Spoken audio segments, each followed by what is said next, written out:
जेव्हा 75ची शाल अंगावर पडते त्याचा अर्थ आता थांबावं असा असतो. मोहन भागवतांनी केलेल्या या विधानानं चर्चांना उधाण आलंय. Moropant Pingale architect of Hindu resurgence या पुस्तकाचं सरसंघचालक मोहन भागवतांच्या हस्ते प्रकाशन संपन्न झालं.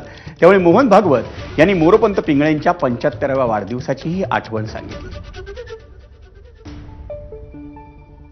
त्यांचे शब्द आहेत बरं, म्हणून उच्चारतो मैं जब मर जाऊंगा तब भी पहले लोग पत्थर मार के देखेंगे कि सचमुच मर गया. मग ते असं म्हणाले 75 वर्ष का आपने किया, लेकिन मैं इसका अर्थ जानता हूं.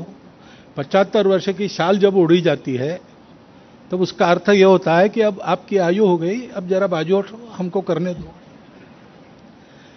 म्हणजे त्यांच्या गौरवाकरता गौरवाचा भाव मनात घेऊन सगळं होतं. त्याच्यात तो गौरव आपल्याला चिकटू नये ह्याची ते स्वतःच काळजी घ्यायचे आणि असा विनोदाचा सुरा चालून तो चिकटणारा गौरव सगळा सोलून बाहेर टाकायचे.